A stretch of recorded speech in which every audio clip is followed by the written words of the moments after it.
For almost the last 2 centuries, successive colonial governments have hidden the true troubled history of this nation from its citizens.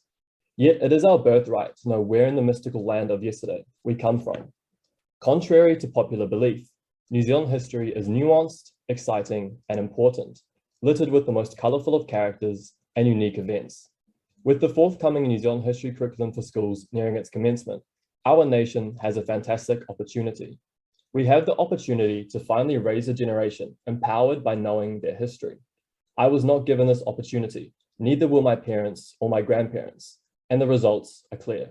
We live in a perpetual state of complacency, with national marketing campaigns promoting the false idea that New Zealand has the world's best ethnic relations. In reality, however, tangata whenua are third-rate citizens here. I have hope that the next generation, raised with the power and mana of their past, will finally solve the challenges we have inherited from our troubled past. Ko wai ahau, who am I? My name is Tommy de Silva, and I am fortunate to have a mixed whakapapa, both Māori and Pākehā. Through these ancestral connections, me and my whānau deeply connect to New Zealand history. Let me explain.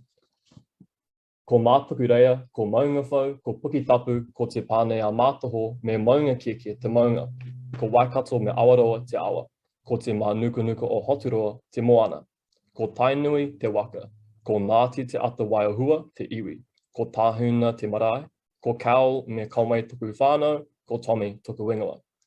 This pepeha explains my connections to significant ancestral mountains and waterways in Tāmaki, and outlines my iwi affiliation. Ngāti Te Ata Waiōhua, whakapapa to the earliest inhabitants of Tāmaki Makaurau, and following a long history of continued occupation in the area, are now recognized as one of the mana whenua groups of Tāmaki. Yet my Pākehā ancestry deeply connects me to local history also. On my father's side, for good or bad, we descend from the very first Pākehā settler family, the Hansons. The Hansons literally brought Christianity to New Zealand, bringing the Motu's first permanent missionary presence to Rangihaua in the Bay of Islands in 1814. On my mother's side, we descend from a long line of white men named John, the eldest of whom was a significant early Pākehā capitalist. John Jr., who I descend from, and his brother Hone, were 2 significant Waikato Pākehā Māori. Pākehā, who for all intents and purposes were part of the Māori world and acted as cultural intermediaries. There is even a connection between these 2 ancestral Pākehā families of mine, as John Jr. was actually supposed to first come to these motu aboard the Brig Active, a ship captained by Thomas Sr., father of the aforementioned Hanson family. For me, New Zealand history is a familial affair, and I am sure that the forthcoming history curriculum will inspire the same personal connection with history in the next generation. With the lack of proper New Zealand history in schools, many misconceptions about historic Māori have arisen.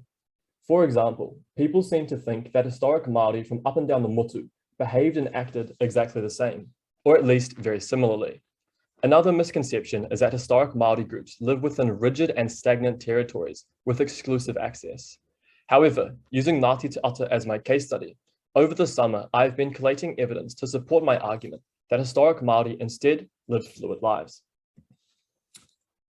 To highlight the fluidity of historic Māori, I focused on fluid rohe, meaning territory, as well as the diverse thought and action within Ngāti Te Ata around the Waikato War. Today, largely because of the Treaty of Waitangi settlements process, iwi and hapu rohe has to some become a rigid affair, dictated by restrictive boundary lines plotted on Western-style maps. Unfortunately, this notion has also been applied to historic Māori rohe. Yet, the historic rohe of Māori cannot be sufficiently expressed through these fixed boundary lines. As Marama Mululanning has argued, historic Māori rohe was fluid, and the scope of rohe changed over time due to constant negotiation and dispute. Yet Marama also points out that rohe was typically, not exclusively, occupied. Instead, rohe was a patchwork of overlapping claims to different resources and rights within any given area. For example, in one area, one hapu would have had the fishing rights, a second hapu would have had the agricultural rights, and a third hapu would have had the rights to safely traverse through the area. The historic rohe of Ngāti Te Ata highlights these ideas. Historically, the rohe of Ngāti Te Ata was massive. In modern terms, the historic Ngāti Te Ata rohe stretched from the lower Waikato through the entire mainland-bound Auckland region to the border of Northland. Across this rohe, Ngāti Te Ata shared some areas with other Tāmaki, Lower Waikato, and some Tētai Tokerau iwi and hapu. For example, around the mouth of the Waikato Awa, south of Maioro, Ngāti Te Ata shared the fishing rights with other Lower Waikato groups. Across not only the historic rohe of Ngāti Te Ata, but also across time, members of the iwi action their collective mana and rangatiratanga. The first two maps on the slide highlight the fluid nature of historic Māori rohe. The left map shows the huge scope of Ngāti Te Ata rohe, from places like Pukikawa and Waitakaruru in northern Waikato to as far north as Mangawhai on the modern Auckland northern border. Of particular note in the middle map are the ancestral maunga which many Tāmaki groups, including Ngāti Te Ata, whakapapa through earlier ancestral groups like Te Waiōhua. Although Ngāti Te Ata had rights to diverse places in Tāmaki, our tūranga waiwai, the place where we have the greatest right to be through whakapapa, is undoubtedly Maioro, the Awhitu Peninsula, and Waiuku, once called Te Pai o Kaiwaka. The right map shows Te Pai o Kaiwaka and Awhitu. Both the ancestors and descendants of Te Ata Irehia, the foundational ancestor of Ngāti Te Ata, lived at our tūranga waiwai, as do many Ngāti Te Ata today. Although the reality of historic Māori rohe was undoubtedly fluid, the Crown, aka the Pākehā settler government, quickly began promoting another version of rohe. The Crown pushed the idea that historic Māori should occupy fixed, exclusive, and well-defined territories in a Western sense.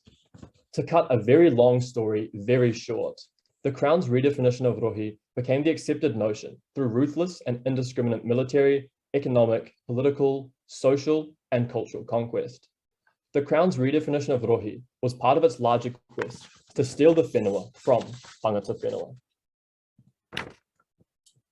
The research area that I found most interesting this summer was analysing the diverse opinions and practices within Ngāti Te Ata around the time of the Waikato War. The Waikato War, in my opinion, and the opinion of historians like Vincent O'Malley, was the most significant war in New Zealand's history, whether that be on domestic or foreign soil. The Waikato War turned the tables of political authority in these motu, from historic Māori to the Crown. Usually, the historic actors within our domestic wars are understood through binary black and white, X and Y, good and evil terms. Historic Māori are deemed either one of two things: rebels to the Crown's God-given authority, or kupapa, meaning something along the spectrum of collaborator to traitor. Yet in actuality, during the New Zealand land wars, many historic Māori groups occupied the grey zone between black and white. Ngāti Te Ata is one such example. Officially, from the Crown perspective during the Waikato War, Ngāti Te Ata was a legally recognised friendly group. Although no members of Ngāti Te Ata fought for the Crown, some members worked logistically alongside them within Tāmaki during the war. As such, many would be quick to proclaim Ngāti Te Ata as kupapa. However, not all members of Ngāti Te Ata agreed with the friendly relations with the Crown. Some of those unhappy with the settlers' unjust war fought against the Crown alongside their Waikato relatives. This means that some members of Ngāti Te Ata were dying and being imprisoned in the Waikato as their relatives supported the Crown in Tāmaki. Clearly, Ngāti Te Ata occupied a grey zone in terms of its members' ideas and actions during the Waikato War. Because of their legally recognised friendly status, the rangatira who secured said status, like Ahipeni Kaiho, surely would have expected to be exempt from the ill effects of the war. However, when viewing the historical evidence, one thing is certain: there was no place for friendship within the systematic and indiscriminate oppression required for British colonisation. In the decades following the Waikato War, Ngāti Te Ata felt the broad and uncompromising wrath of the Crown. Clearly, the Crown's definition of enemy was inflexible because friendly groups like Ngāti Te Ata felt the ill effects of the Waikato War. Without compromise, all Māori, those who fought against the Crown and those who supported them alike, were the Crown's enemy. Even during the war, the friendly Ngāti Te Ata and Tāmaki already felt the Crown's wrath. Friendly members of Ngāti Te Ata who had previously worked with the Crown were arrested and had their property like weapons and waka stolen or destroyed. The destruction of waka was a particularly devastating blow to the Ngāti Te Ata economy during a period where waterways were vital for transportation, trade, and communication. The Ngāti Te Ata economy was dealt another crippling blow from the construction of the Great South Road. Today, this road is lined at one end in Newmarket with luxury car yards, but it was created to march Crown troops, equipment, and war to Waikato's border. Eventually, the Great South Road will become the preferred trade route south from Auckland, bypassing an earlier route that brought trade opportunities to Ngāti Te Ata at Waiuku. Without a doubt, however, the most important effect of the Waikato War on Ngāti Te Ata was land theft. In the Māori worldview, land and political authority are inextricably linked. As such, the Crown understood that to establish its own political authority, it had to alienate tangata whenua from their whenua. Raupatu, the Crown's policy of land theft, greatly affected Ngāti Te Ata from 1864, the very same year the war ended. Through Raupatu and Crown legal trickeries, enormous amounts of Ngāti Te Ata land was stolen, and the Māori whenua relationship was perversely and detrimentally redefined. Legal trickeries importantly included the replacement of traditional land rights, which were vested in the whole collective hapu or iwi, in favor of individualized land titles. Individualized land titles meant that there were fewer trustees in the land, and as such, it was easier to take Māori land because less people had to approve sales. Because of the Crown's wrath after the Waikato War, significant Ngāti Te Ata ancestral entities were damaged. For example, Mātukurea, the birthplace of the iwi's foundational ancestor, Te Ata Irehia, was partly quarried for building material, and our main ancestral moana, now known as the Manukau Harbour, has been polluted by overuse and desecrated by sewage.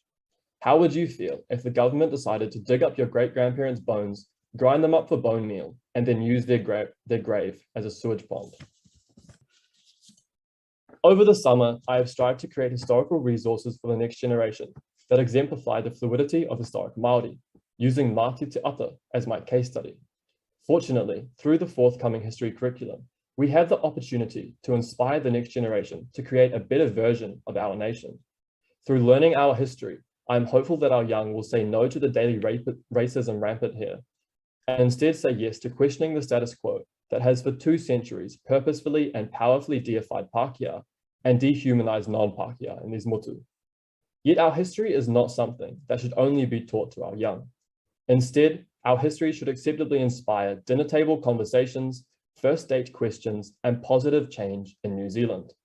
If we do not rally together as a team of 5 million in learning our history, then we are doomed to repeat its mistakes and exacerbate them. To progressively move forward, we need to look back. So I challenge you listeners to start or further your New Zealand history journey by reading a book, walking around one of Auckland's many historical sites, or listening to a prized elder tell the story of your family. Ngā mihi nui kia koutou.